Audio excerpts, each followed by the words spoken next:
जानकी जीवनस्मरण जय जय राम।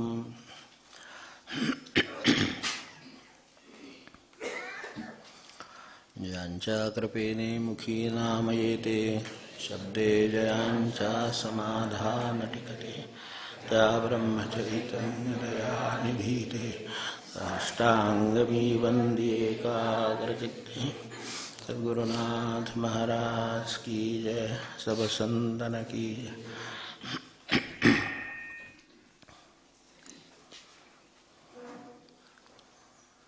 सकल संत सद्गुरु स्वरूप च्या आपल्या सर्वांना मी मनापूर्वक वंदन करतो।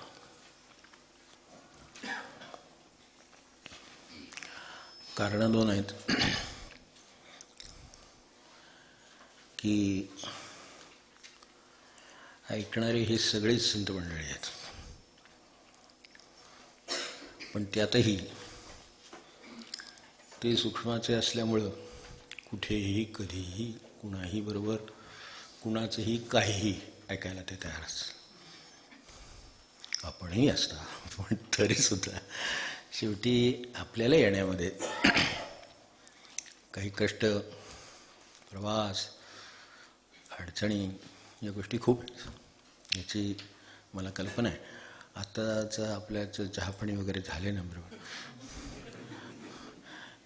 मला फक्त 35 मिनटं आहेत, कारण पुढे चारची आपल्या डोक्यात जसे विषय असणार आहे, काटा असणार आहे, तसं तो माझ्याही चित्तातला असावा, टिकावा अशी प्रार्थना करतो। काही विषय असे सांगायचे राहून गेलेले असतात, कधीतरी समोर येत असतात, काही शंकांच्या रूपाने येत असतात। आता इतकं सांगून जरी सांगता ऐकता व्यर्थ, काय जन्म गेला, व्यर्थ म्हणत नाही पण जन्म गेला, व्यर्थ गेला असता तर आपण ऐकायला आलोच नव्हतो, हे तितकंच खरं आहे। किंवा ऐकायला नसतो तरी घरी नाम घेतलं नसतं असं काही नाही, ते घरी घेतोच आहे, तसंच घेत असावं हे तितकंच खरं आहे। पण यासाठी येताना ज्या अडीअडचणी आहेत, घरचे विरोध असतात, एक सार्वत्रिक कार्यक्रम आहे, म्हणजे ह्या कामाला असणारा म्हणजे अनुकूलता, थोडी अनुकूलता, जावा कशाला, म्हणजे काय त्याची व्हरायटी असेल हे सांगता येत नाही। सगळ्याचा सारांशाने अर्थ हा असतो, एखाद्यालाच किंवा एखाद्यांनाच असं काही पाठबळ असतं। व्यावहारिक अडचणी असतात तर ते प्रत्येकाला येऊ शकतात, म्हणजे उठून आलो तरी मला व्यावहारिक अडचण असू शकते, इतकं ते साधं आहे। पण बाकीच्या ज्या अडचणी असतात तर जायचं तर जावा, वेळेत या म्हणजे झालं, इथपासून तर ह्याच्यात काही असू शकतं, वेळेत या म्हणजे झालं। तिथं 7चे 8 होतात, 2चे 3 होतात, आता 4चे 5 होतील, जे काय असं असेल त्या वेळेला, तर ते आता आपल्याला इथे आलेल्याला कळतं, पण आता न आलेल्याला कसं कळावं बरं। त्याला उठून आणायचे काय, ते त्याचं तो जास्त त्रासाचा विषय होणारही नाही आहे, म्हणजे तर त्यामुळं तसं होतं। आणि त्यात पुन्हा तरुणपणी असली, हे काही वय आहे, रविवार मिळाले उठून जपाला झाले, ते एक जात आहे, ठीक आहे, ते बरं आहे। उलटं घरात जरा मोठी माणसं गेली, म्हणजे सासू सासरे गेले समजा, किंवा आजोबा गेले, तेव्हा हे गेले, बरं झालं, जरा शांतता आहे, दिवसभर त्यांना आपल्या मनासारखं बागडायला म्हणत नाही मी एकदम, पण काय असेल ते करायला मोकळे तरी झालो, निदान हे त्याच्यात मध्ये मध्ये तरी करणार नाही काहीतरी, कुठे निघालाय, कधी येणार, काय करणार, थांबणार का, मग जेवणार का, मग धाब्यावरच का, मग थांबू, वाट बघू का नको का, काय विषय नाही, त्यांच्या ठिकाणी ठीक आहे। तरुण पिढी असली तर ऐकून घ्यावं लागतं, हे काय वय आहे, त्याच्यापेक्षा अभ्यास करावा, सुट्टी मिळाली असली तर, एरवी आपण मागे पडत, हो खरं आहे, काय करावं, पण तरीही तरुण पिढी येते, ते देत आहेत, ते हे पैसे कमवायचे दिवस आहेत वगैरे, म्हणजे आता काय अभ्यासातला अभ्यास, पैसा कुठल्या पातळीवर असेल त्याप्रमाणे ऐकून घ्यावं लागतं. असू दे, तरीसुद्धा त्यांना कोणीतरी जे आलेत त्यांना तरी निदान मागून काहीतरी पाठबळ आहे. भगवंताच्या कृपेने, महाराजांच्या कृपेने पाठबळ आहे. नसतील त्यांना इथलं पाठबळ आहे. त्यामुळेही काय असे ना, पण ते आहेत, जे बरोबर आहेत त्यांचा प्रश्नच नाही. काय विषय समोर असं का होतं, हाच विषय समोर आहे. पाहिजे परमार्थाची रूपरेषा काय मुळामध्ये, प्रपंच त्याला आडवा काय येतो, त्याच्यात विरोध का होतो, त्यांची मनं तशी तयार का होतात, ते होय नाही होय नाही असं त्यांचं का होतं. बरं, होय नाही असंही होतं बरं का, असंही काही नाही. नसणारी मंडळी एकदम तुम्ही केव्हा जाणार आहे, पुन्हा हे नाही म्हणणार असं एक मनात येतं. नंतर एक सुखद धक्का असू शकतो, मी या वेळेला येणार आहे, काहीतरी झालेलं असेल बाहेर, म्हणजे त्यामुळं असेल, असे नका. पण असं जे काही विरोध आहे तो का असतो, तेव्हा मूळ परमार्थाची रूपरेषा काय. आता आपण 35 मिनिटात रूपरेषा सांगायला काय आपली काही, आपण काही कॉलेजवर नाही कुठं तासिका वगैरे, तासिका का वगैरे असे काही घेणार आहे, यातलं कुठलं काही नाही. तर त्यामुळे त्यात ते बसणार नाही, ही गोष्ट खरी आहे. पण निदान प्रस्तावना तरी करून ठेवली पाहिजे. तेव्हा तसं का होतं, तर त्याचं कारण प्रपंच आणि परमार्थामध्ये, परमार्थात काय आहे, आता परमार्थ शब्द वापरला म्हणून आपल्याला म्हणतो की जास्त करून महाराजांनी काय, तात्यासाहेबांनी काय, ह्यांनी सगळ्यांनी जास्त करून म्हणजे परमार्थ शब्द वापरला आहे. तसं अध्यात्मच म्हणायचं त्यांना. अध्यात्म हा शब्द खूप ठिकाणी आलेला आहे. तो तसा आज येतो हिमाचल, असंही काय राहिलेलं नाही आता, परदेशातही तर तो आहे. पण कृष्णमूर्तीनं एकदा हा शब्द वापरला नाही, याच्याविषयी विचारलं असता ते जे काय म्हणाले, त्यांचा जो अभिप्राय होता की शब्द गुळगुळीत होतात आणि त्याचे अर्थ लोपतात, आणि त्याच्यात पुन्हा अध्यात्मात आत्मानमधिकृत्य, म्हणजे विरोधाला सुरुवात करायला हरकत नाही. आत्मा जर तुम्ही प्रधान समजणार असाल तर हा कुठे आहे तेवढं दाखवा, कारण तिथे त्याच्या पलीकडे बघण्याची दृष्टी नाही. ह्याच्या पलीकडे काही असू शकतं किंवा आहेच, तर ह्याबद्दल शंकाही आहे आणि बघण्याची दृष्टीही नाही. मग आता तिथंच प्रश्न येतो, त्यापेक्षा तो शब्द न वापरलेला बरा. अभिप्रायाने परमार्थ हे अध्यात्म आहे, पण तरीसुद्धा आपण आपल्या सोयीसाठी परमार्थाची रूपरेषा असं का म्हणलं, तर ती एवढ्यासाठीच की यामधला फरक काहीतरी आहे आणि तो का आहे हे आपल्यासमोर यावं. मूळ अभिप्रेत अर्थ तो शब्द न वापरता सांगतोय आपण, पण तो का सांगतो आणि तो शब्द का वापरला नाही, तर त्या अर्थाने अध्यात्म हा शब्द तसा म्हणजे जसं चोटल्या चांगल्याही गोष्टीचं जसं होतं तसं तो बदनामी झाला थोडा. ते तितकंच खरं आहे की अध्यात्माच्या नावाखाली म्हणत नाही का, पण तसं ते अध्यात्माच्या नावाखाली काही असू शकतं. मग ते प्रापंचिकांच्या तर यांच्या कक्षेत बसतच नाही. परमार्थाच्या दृष्टीनं थोडा विचार करा. काय होतं की रूपरेषा समजून घेण्यापूर्वी प्रपंचाची रूपरेषा आणि मर्यादा समजून घ्यावी लागते. समजली की ते तसं काय आहे हे समजून घेणं पुढं सोपं पडतं. तर यासाठी प्रपंचाचं स्वरूप समजून घेऊन विरोध हा आपल्याच लक्षात येईल, ते त्यात का बसत नाही आहे. आपल्याला खूप म्हणायचं पण त्या वेळेत बसणार नाही, चालेल, पण बसत नाही. हे जसं वेळेत बसत नाही तसं हे प्रपंचात ते का बसत नाही, आपल्याला तर कळलेले हे प्रधान आहे, नामाशिवाय गती नाही, सगळं म्हणजे त्यात कोणी मागे नाही. अगदी उपनिषदात गेला तरीसुद्धा नामम उपास्व, ज्या उपासना सांगितल्यात त्या 7 उपासनामध्ये नाम उपास्व ही उपासना आहे. म्हणजे त्यांनाही त्याचं त्या अर्थाने कमी महत्त्व आहे किंवा आकलन कमी आहे अशातला अजिबात भाग नाही. त्यांनी सगळ्या गोष्टी सांगितल्या, त्यात नामम उपास्व असं पण म्हटलं आहे. त्यामुळे त्याबद्दल आपल्याला खात्री आहे. पण इकडं खात्री का आढळत नाही, तर प्रपंचाचं स्वरूप कसं आहे ते अगदी थोडक्यामध्ये मुद्द्यामध्ये समजून घ्या. प्रपंचात काय झालं, मूळ मी जो कोणी समजून घेतोय काय प्रपंच करतोय तो देह तवा 5 भूताचा, तसं झालं आहे तो महाभूतांचा. त्यामुळं त्याच्यात तत्वांच्या ही महाभूतात आहे, बघतोच आहे आपण बाहेर. एक महाभूत असा शब्द का वापरला असेल, आता आता माणसांना वापरायची वेळ ते एखाद्याला ते अपवादभूत आणि खाजगीत असतं मागे त्याच्या. पण ते तसं का होतं हे एक क्षणात आपल्याला कळतं की त्यांनी त्यांचं जे 5 बेसिक एलिमेंट्स म्हणतात जे काय ती जी आहेत ती तशी महाभूतं ही जी आहेत ही महाभूतं का आहेत, तर माणसातल्या कोणत्याही कितीही शक्तिमान माणसाचा त्याच्यापुढं निभावं लागत नाही. त्यांनी नुसतं बोट नाही, नुसतं हे नुसती झलक आहे. तर काय होतं हे आपण आत्ता अनुभवतो म्हणून आपल्या डोळ्यासमोर आहे. तर पंचमहाभूतांचं काय असेल? आता शरीर म्हणावं, ज्याच्यावर सगळा प्रपंच चालला आहे म्हणावं, तर तो पाचांचा आहे. आपण तत्वांच्या भाषेतही बघितलं ती 5 तत्व आहेत, त्यांनी आकाराला आलेले आहेत. पृथ्वी, आप, तेज, वायू, आकाश सगळं आपल्यातच आहे ना. हे सगळं आपल्यात आहे. ही त्याची घटना, मूळ जी आपण देह म्हणतो ती घटना आहे. आता यात तर काही देवाचा कुठं संबंध नाही त्या अर्थाने. हे पाचांचं बनलं. अशा अनेक गोष्टींचं ते बनलं आहे. ते प्रपंच बदलाय तो अशा गोष्टींचा बनला आहे. त्यामुळं अडचण येते. एक ते 5 महाभूतांचं आहे, 5 तत्वांचं आहे,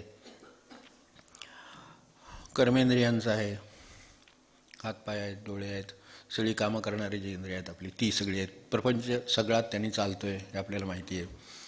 व्यावहारिकदृष्ट्या दृश्य स्वरूपात सगळं चालतं आहे. हात काम करतायत, डोळे पाहतायत, काय कान ऐकतायत, हे सगळे जे काय आहेत ती, आणि त्याच्या ज्या संवेदना जिथे जातात ती ज्ञानेंद्रिय ती जरी दिसत नसली तरी संवेदना आहे किंवा नाही याच्यावरनं कळतंच की ती असते. म्हणून तर ऐकू येतं. म्हणजे तर कान जागेवरच असतो, म्हणजे कर्मेंद्रिय जागेवरच आहे. पण काय म्हणालात असं जे होतं त्याचं कळतं की ज्ञानेंद्रियाचं काहीतरी गडबड झालेली आहे. जसं परमेश्वर देत जातो तसं घेतही जातो परत, हे आपण म्हणतो. म्हणताना ते मान्य होत नाही. ते म्हणतात वयानुसार. बरोबर, वयानुसार वयानुसार झालं असेल, पण ह्या 5 बघून तर नाही ना. त्यामुळे ही 5 कार्यरत आहेत, सगळा प्रपंच चाललेला आहे. 5 कर्मेंद्रिय आहेत, 5 ज्ञानेंद्रिय आहेत. प्रपंचाचं स्वरूप काय चौकटीत, तर एक चौकट आखली तर तेवढं सांगता येतं सगळं. एका बाजूनी प्रारब्ध म्हणजे कर्माची सक्ती आहे, घेऊन आलो, केलीच पाहिजेत. कितीही कुणी कुठेही टाळलं तरी ह्या चौकात टाळलं तर म्हणलं तर पुढच्या चौकात उभं असतं. ह्या गावी टाळलं तर त्या गावी हजर असतं. बदली झालेली केस मला माहिती आहे. यांच्या बदली पाहिजे, लांब असावी, ह्यांच्यापासून दूर असावं. झाला एवढा त्रास खूप झाला. आता 2, 3, 4मध्ये हे असं होतच असतं. तर झालं एवढं खूप झालं म्हणून ज्या गावी बदली मागितली त्या गावी बदली मिळाली मोठ्या प्रयत्नाने. जाऊन जरी झाले, महिन्याभराने यांची बदली त्याच गावी परत. आता हातात गुच्छ घेऊन स्वागत केलं. प्रपंचच असा आहे सगळा हातानं बाहेरनं काय. आता तुमचं तिथं कसं वाजत होतं, आता परत तिथं वाजवत, असं काही म्हणता येत नाही. म्हणतं ना या बरं झालं, नाहीतरी तुमची आमची जुनी ओळख आता कशी वाटणार आहे. हा सगळ्या प्रपंच परमार्थात असलं काही नाही. देव इथं भेटला तरी आनंद आहे, तिथं भेटलं तरी आनंद. सगळं हे खूप लगेच लक्षात येण्यासारख्या. आता तिथे गुच्छ देऊन या तुमचे अहो काय आपलं एवढी जुनी होती, एवढी ओळख आहे, तर त्यामुळे आपल्याला काम करणं उलटलं सोपं जाईल. म्हणजे काय जाईल ते कळसत आहे की आता सोपं जाईल कसं काय, उलटं आता तुम्ही आला आणि आता आवडून बसले आम्ही आता. हे होतं ना, म्हणजे असं किती ठिकाणी होतं. तर हे सगळं प्रारब्ध कर्माशक्ती, ती शक्ती आहेच, ते तेवढं तर काम करायलाच पाहिजे. आणि जे आपल्याबद्दल कोणी असं म्हणू नये, कोणाबद्दल म्हणायची वेळ आली तर त्याला नाईलाज आहे हेही म्हणून जाता तर निदान आपल्याला बाबा अरे बाबा तुम्ही मला खऱ्या अर्थाने म्हणलं जावं अशी अपेक्षा करू. पण त्याच्यासाठी अंतरंग वेगळं असावं लागतं, जे प्रपंचाच्या चौकटीत मोडत नाही, परमार्थाच्या मोडतं. फरक कुठे सुरू होतात ते आपल्या लक्षात घ्यावं आणि ही चौकट कशी आहे तेही समोर यावं. तेव्हा ही शक्ती आहे. काय होतं, प्रपंच शक्तीचं आहे, प्रारब्ध शक्तीचं आहे, मान्य. शक्तीचं आहे कुठेपर्यंत, जन्माला आला, गाव आहे, काय माणसं आहेत, आई वडील आधीचे आहेत, आजी आजोबा आधीचे आहेत, ह्यातलं कुठलं अजून तरी कायद्याकानुसार काय फारसं काय बदलता येत नाही असं समजू होतं. का कायदा कशाचा काय बदलेल आणि त्याचं काय होईल आणि ते सगळं रेटिफाय होईल हे आता सांगण्यासारखी परिस्थिती राहिली नाही. पण तरीसुद्धा आजही असं बदललं तर दुसऱ्या बाजूने उभं राहील. कर्माचा सिद्धांत बदलत नाही. आपण ठक्करबाई वगैरे पुस्तक वाचलीत ना सगळी, तर त्याच्यात ते काय बदलणार नाही. ते तुम्हाला हित नाही तर तिथल्या चौकात उभं राहणार आणि ते तुम्हाला ते काम करायला लागेल. तुम्ही या गावी करणार असाल त्या गावी करायला लागेल. तर त्याही गावाचं तुमचं काहीतरी प्रारब्ध असेल तिथे जावं लागेल, ते करावं लागेल. तर अशा तऱ्हेने एक प्रकारची कर्माची सक्ती ती प्रपंचामध्ये आहे. परमार्थात सक्तीचा विषयच नाही आहे. आपण लक्षात घ्या, फरक आहे त्याच्यामध्ये. तिथे सक्तीचा विषय नाही, आणि सक्तीचा विषय नाही म्हणूनच कोण नसतं त्याला फारसं. कंपल्सरी पेपरला जो तो काय म्हणतो, इंग्लिश कंपल्सरी आहे ना आता सध्या, राजवटी होऊन गेली आपल्यावर. कदाचित मागच्या राजवटी राहिल्या असतात, भांडल्या असतात तर आपल्या उर्दू सक्ती झालं असतं. आणि काय झालं, पूर्वी मागं गेलो तर फारशी सक्तीचं झालं असतं, मुकाट्याने पेपर दिला असता आपण. कारण आपण मुकाट्यानेच काय ते करू शकतो, यापेक्षा आपल्या हातात काय फारसं काय आहे असं मला काय वाटत नाही. तर हर हात में फोन असं आहे. आता काय राजवटी येईल त्याप्रमाणे आता करायचं. तर तसंही आहे, इकडे सक्ती आहे मान्य. पण सक्तीत अडचण काय होते, लक्ष नसलं तर सक्तीची आसक्ती होऊन नसेल. हे प्रपंचात आहे. आम्ही नाही का प्रपंच, हो तुम्ही केलात, आम्ही नाही का प्रपंच केला, ते तिथे आहे. तसं तसं आता तुम्ही पण करा. तुमच्यावर सक्ती होती, त्यांच्यावर नसली सक्ती तर राहू दे त्यांना, ते ठरवतील ना काय करायचे. तसं होत नाही. ती त्यांना पण आसक्ती लागलेली असते. ती पण कोणाची तरी मुलं आहेत, त्यांना कोणीतरी मुलं पाहिजे, ती कोणाची नातवंड आहेत, त्यांना कोणीतरी काय ते ठरवू देत. काय काळ आहे, त्यांच्यावरही काही प्रारब्ध असेलच काय, त्यानुसार काय ते होईल. पण असं प्रपंचात होत नाही. प्रपंचाच्या प्रारब्धाच्या सक्तीबरोबर आसक्ती निर्माण होते. मग आता तो वाढलेलं प्रारब्ध आहे. हां, तीच सावधान करून ठेवायची गोष्ट आहे. पण ही सावधान कोणाला, ज्याला काहीतरी बाकीचं माहिती आहे याच्या पलीकडचं, त्याला. नसेल तर तो म्हणणार हे बरोबर आहे, त्यामुळे प्रारब्ध आहे. त्रिगुणांच्याला पर्याय नाही. प्रपंचामध्ये आलोत, कितीही शांत मनुष्य जरी आपल्याला व्यवहारात दिसला तरी तो एकटा असताना म्हणा, एकट्यावर म्हणा, दुकटा असल्यास दुकट्यावर म्हणा, मुलाबाळावर म्हणा, किंवा आणखीन काय कुटुंबात म्हणा, तो तसाच असेल असं सांगता येत नाही. तो एरवी नाही, एरवी अगदी शांतीचा पुतळा, नाथांचे अवतार म्हणून. पण घरी कुठल्या नाथांचे अवतार, नवनाथातले असं म्हणून फार तर, किंवा त्याच्याही पलीकडे ते घरी घडतात. मग महाराजांना का म्हणावं लागलं, प्रपंचात बायको साधू म्हणेल तो साधू, हे जे काय आहे ना, तसंच आता नवराजीला साधू म्हणेल ती साधू असं म्हणलं पाहिजे. याचं दोन्ही बाजूनीकडं काय, शेवटी आता कायद्याला आपल्याला तसं बोलता येत नाही काय तसं. महाराजांच्या काळात चालून गेलं. ते समान वगैरे तसलं काय नव्हतं हो. तर आता काय आहे, तर हे त्रिगुणाचे सत्वरजतम लागू आहे. सत्वर जसं हे आपल्याकडे येतं तिथं काही येत नाही, त्यांच्यापर्यंत हे काही नेण्यात काय अर्थ नाही. आपण पहिल्यांदा समजून घेऊ. तर सत्वरजतम प्रत्येकाच्या ठिकाणी आहे. बरं, ह्या सगळ्या चौकटीला ते लागू आहे. थोडासा रजगुण, थोडासा म्हणण्यापेक्षा मुख्य रजगुण, त्याच्याशिवाय कामच होत नाही. चांगलं काम होण्याची पण प्रत्येकाच्या ठिकाणी काहीतरी अंश आहेच, त्यामुळे तोही आहे. आणि इकडच्या बाजूला तमोगुणाचा थोडा अंश आहेच. आपल्याला हा मावळणार 2 तासांनी, समजा हा काय सूर्य मावळणार, अंधाराला सामोरं जावंच लागणार आहे. आपल्यासाठी थोडं 24 तास काही प्रकाशित असणार आहे. तर ह्या प्रांतात इथे ह्या कुठे काही शक्य नाही तसं. म्हणजे आपल्याला ते जसं स्वीकारावं लागतं तसं ह्याच्यातला तमोगुण पण स्वीकारावा लागतो. त्यामुळे ह्या 3 गुणांच्या पलीकडे काही जाता येत नाही. आता एखाद्यात याचं प्रमाण कमी जास्त असू शकतं. एखाद्यात सत्वगुण खूप आहे, सत्वप्रधान मनुष्य आपण म्हणत नाही का, रजोगुणी माणूस आहे, सत्वगुणी माणूस आहे, तसं तमोगुणी माणूस आहे, त्याच्याकडनं तीच अपेक्षा आहे असं आपण व्यवहारात म्हणतो. तर हे व्यवहारातलं ह्यातल्या त्रिगुणातलं टाळता येत नाही. हे प्रपंचाचं एक लक्षण, की त्रिगुण टाळता येत नाही. एकदा आला की त्याच्या मागे 3 लागले. आता जिथे तुकोबा वगैरे आहेत, याचं गुन्हे जगी वाया गेला, त्यांच्याकडे शिकायचं. तो फरक कुठे आहे. आपण 12 अभंग म्हणतो ना, त्यात आहे ना. पण याचं गुन्हेजगी म्हणजे की याचं गुन्हेजगी असं नाही, कारण ते ह्या 3 गुणांनी हे तर चालणार आहे. चालणारे म्हणण्यापेक्षा पुन्हा पुन्हा तेच चालणार आहे. जर एखादा मनुष्य तसंच राहायचं त्यांनी ठरवलं तर तो तसाच राहील ना, फक्त कधीतरी थांबेल हे गाडं, यापेक्षा काय होणार नाही. म्हणजे फरक का पडतो, ह्यात कुठेही परमार्थाचा काही प्रश्न आहे. तरी त्यातल्या त्यात अध्यात्मापेक्षा परमार्थ शब्द वापरला आपल्या लक्षात असेल. याचं कारण काय, तर अर्थ कळू शकतो माणसाला, तो प्रपंचात बसतो. कारण अभ्यासाचं पुस्तक आहे, त्यातले जे काही विषय लिहिला आहे त्या विषयाचा अर्थ कळल्याशिवाय त्याला उत्तर देता येत नाही. हे तर मान्य आहे. ह्याच्यात देवाचा कसं म्हणजे त्यातलं सांगतो. तर तो कळल्याशिवाय तर काही त्याला काय करता येत नाही. त्याच्यात काय म्हणायचं आहे, त्याचा एकमेकाशी संबंध काय हे कळल्याशिवाय जाता येत नाही. म्हणजे शब्द मान्य आहेत, अर्थ मान्य आहेत, भावार्थ मान्य आहे, म्हणून परमार्थ मान्य असू शकतो. त्यातल्या त्यात ती तडजोड अध्यात्मापेक्षा का करावी लागली, तर तिथे आत्मानमेकदमादी कृत्य मग ते जर नाही दाखवता आलं तर, पण अर्थातला परमार्थ दाखवता येतो का नाही, तर तो येतो. म्हणजे देवाच्या याद्वारे उभा क्षणभरी हे सुद्धा याचे सुद्धा अर्थ आपल्याला किती दाखवता येतात, ते भावार्थ आहेत सगळे. एवढी ज्ञानेश्वरी त्याच्यावर आपल्याला अख्खी भावार्थ दीपिका मिळते. कारण त्याचं त्या अर्थाने त्यांनी सांगितलेलंच आहे मुळामध्ये. काय आता गीतेत सांगितले त्याच्या पलीकडे सांगितले असं नाही, पण ते अधिक त्याचा भाव उलगडून दाखवावा लागला, ते तेवढं यात बसतं. त्यामुळे प्रपंचात ते बसतं, म्हणून तिथं परमार्थ शब्द वापरला. आता प्रपंचात हे 3 गुण आहेत, सत्व रज तम, त्याला पर्याय नाही. प्रत्येकाच्या ठिकाणी त्याने आत्मपरीक्षण बघून आपल्याला वाटतं आपण खूप, आता कसं म्हणावं, खूपच चांगले आहोत, खूपच सात्विक आहोत, आपल्यासारखं चांगलं कोणीच कोणाशी काही वागत नसेल असं वाटतं. पण ते ज्याच्याशी वागलं जातं त्याला ते अधिक कळतं, नाही का? किंवा त्या दोघांपेक्षाही जो बघत असतो त्याला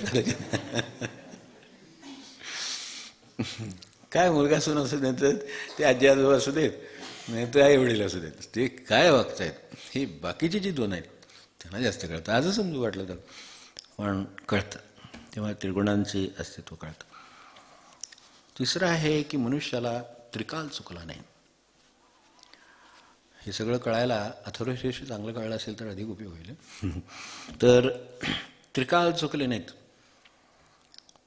आहे असा, आता आपण काल भरोसे रामके, काल आपण हे दोहा पाहिला. तुलसीदासांची निष्ठा काय, ते जगले कसे, त्यांना का शांतता आहे, तर त्याचं आपण काल बघितलं. पण ते काल बघितलं, आज त्याच्यातलं किती शिल्लक असेल हे सांगता येत नाही, आणि ते आजचं नाही आहे त्या अर्थाने, ते कालचं आहे. त्या अर्थाने त्रिकाल लागू आहेत. उद्याचं माहीत नाही. आत्ता आपण बोलतो ते परमार्थाबद्दल, प्रपंचाच्या स्वरूपाबद्दल, परमार्थाच्या स्वरूपाबद्दल बोलतो, पण हे आत्ता बोलतो आज. त्या अर्थाने त्रिकाल जो गेला तो, ते भूत, वर्तमान, भविष्य, ह्याच्याशिवाय माणसाला काही पर्याय नाही आहे. ह्याच जन्माला आला, वर्तमानातून वर्तमानात गेला, ते अध्यात्मचक्य आहे. परमार्थात वर्तमानात जागा तिथं आहे, इथं नाही आहे. इथं तुम्हाला ह्याच्यातच प्रपंच. कारण काय असते की अगदी 11 वर्ष, काय समजा 1 महिना 1 दिवस, तर दुसऱ्या दिवशी 11 महिने 1 महिना 2 दिवस, हे होणारच.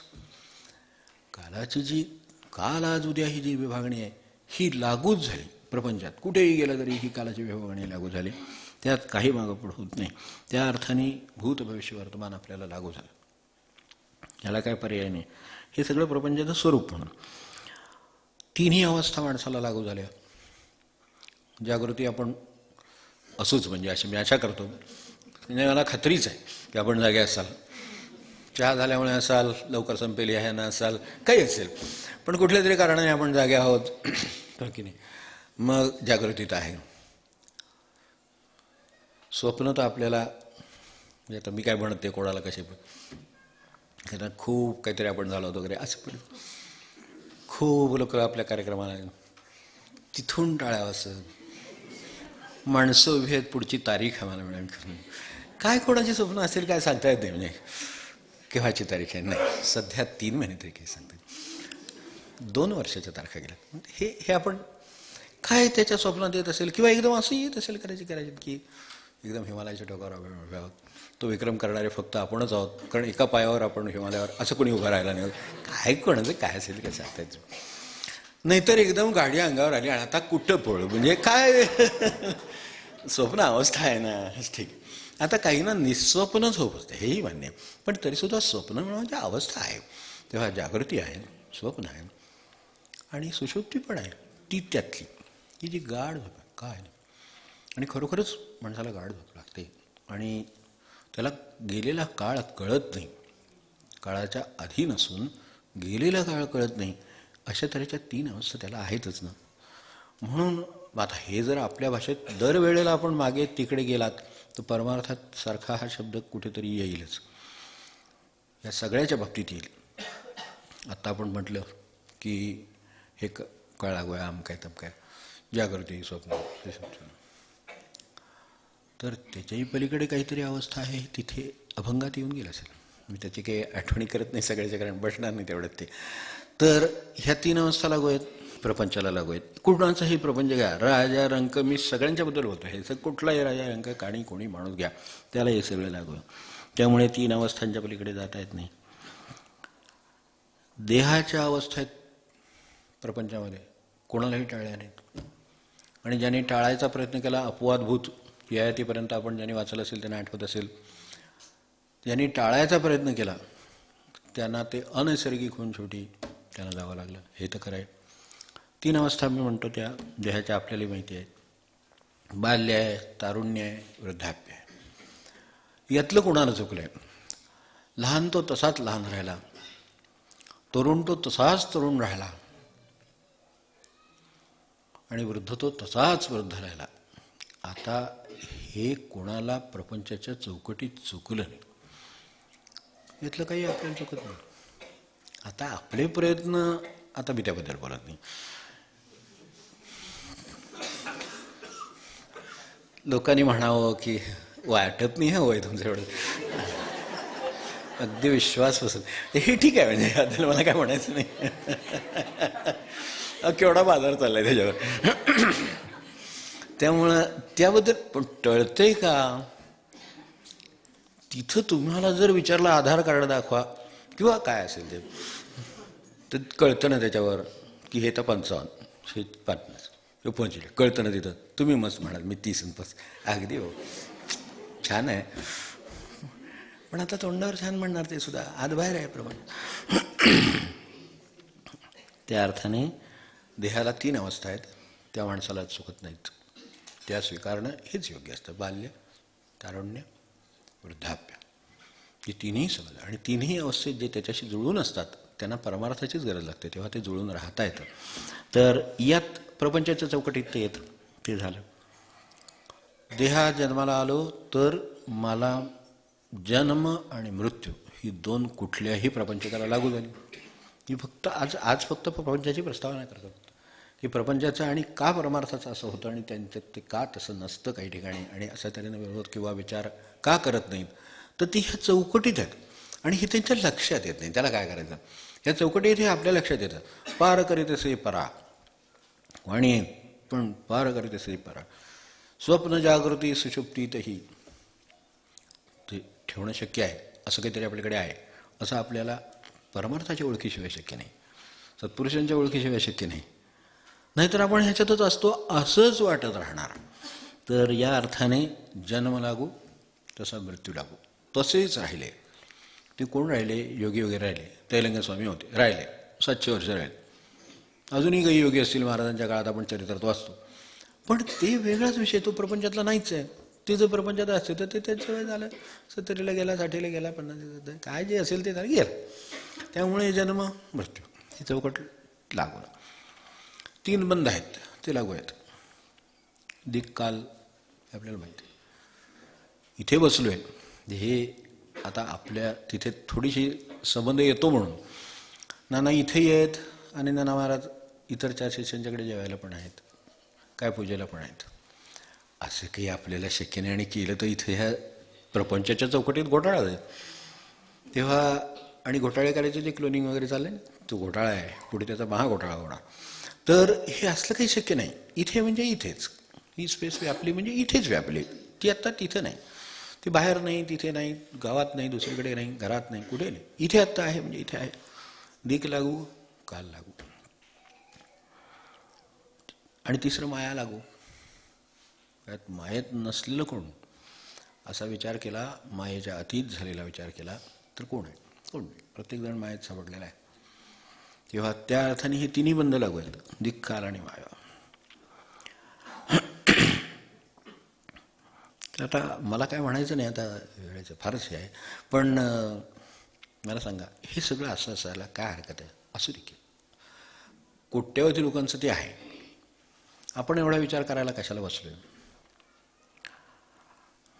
परत एकदा गोष्टीची आठवण फक्त करून की आपल्याकडे झेनच्या गोष्टी आहेत, त्याच्यामध्ये व्यवस्थित सांगितलेलं असतं, थोडक्यात सांगितलेलं असतं. प्रपंच असा असायला हरकत नाही. शेवट कशात असतो त्याच्याबद्दल एक दुसरी गोष्ट सांगतो. मग हे एक शेतकरी आपल्याला माहिती आहे की ते आयुष्यभर शेतात राबले, वृद्ध झाले, त्यांना आता राबणं शक्य राहिलं नाही. तिथे माचे कॉट असं तर त्याच्यावर बसून राहत आणि मुलगा त्यावेळेला तरुण होता, त्यामुळे तो खूप काम करत असे. तर त्याला असं वाटे की हे काही निरुद्योगी झाले, म्हणजे हे काही यांचा काही उपयोग राहिला नाही. प्रपंचात उपयोगाशी संबंध आहे एवढं विसरू नये. प्रपंचाचं स्वरूप आहे. तुमचा उपयोग नाही तर भाऊ भाऊ नाही, बहीण बहीण नाही, वडील वडील नाहीत, आई आई नाही, बहीण बहीण नाही, ओळखून चालावं. उपयोगाशी संबंध आहे. तर तसं त्याला वाटलं यांचा काही उपयोग नाही, नाहीतरी असेही जाणारच आहेत, तेव्हा आपणच आता ह्यातून मुक्त करावं त्यांना. म्हणून त्याने आपल्याला माहिती आहे की त्याने त्याची कफीन घंटात तशी ती पेटी तयार केली. ते तर रोज बघत होतो ते हा काय करतो ते. त्याने त्यात बसवलं त्यानं, म्हणजे तुम्ही क्लायमेट बसात ते बसले. पेटी बंद केली. त्यांची जी शेत होतं त्याच्या शेवटी शेताच्या शेवटी दरी होती. ते दरीच्या काठाशी घेऊन गेले आणि एकदा डोळे मिटायचे आणि दरीत टाकून द्यायचे. प्रपंचाचं स्वरूप काय आहे हे कोणत्या स्वरूपात हे समोर येईल सांगता येत नाही. झालेल्या गोष्टीच्या स्वरूपातलं फक्त सांगतो. तर ते शांतपणे बसले. ते फक्त पेटीत टाकायच्या वेळेला त्याने आतून टकटक केलेलं त्याला ऐकू आलं. ते आतून तेवढे ते सावध आहेत ना, तर त्यामुळे त्यांनी आतून टकटक केली. म्हणून टकटक करतायत तर एकदा बघूया. तर त्यांनी कान लावला. तेव्हा त्याला ऐकू आलं की तू काय करणार आहेस ते मला कळलं, फक्त जाण्यापूर्वी माझा एक सल्ला ऐकशील का.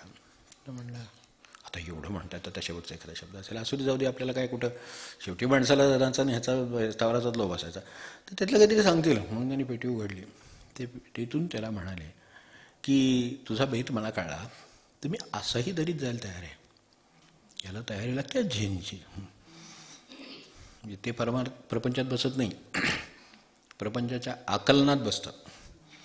तेव्हा ते म्हणले की तू टाकणार तर मला उचल आणि टाक. ही पेटी खूप चांगली आहे, कदाचित तुझ्या मुलाला तिचा उपयोग होईल, त्याच्यासाठी त्याला खर्च होणार नाही. काय तो माणूस झेनचं आकलन असलेला असेल, कल्पना करून. हे प्रपंचाचं स्वरूप आहे. म्हणून मी फक्त सावधान केलं.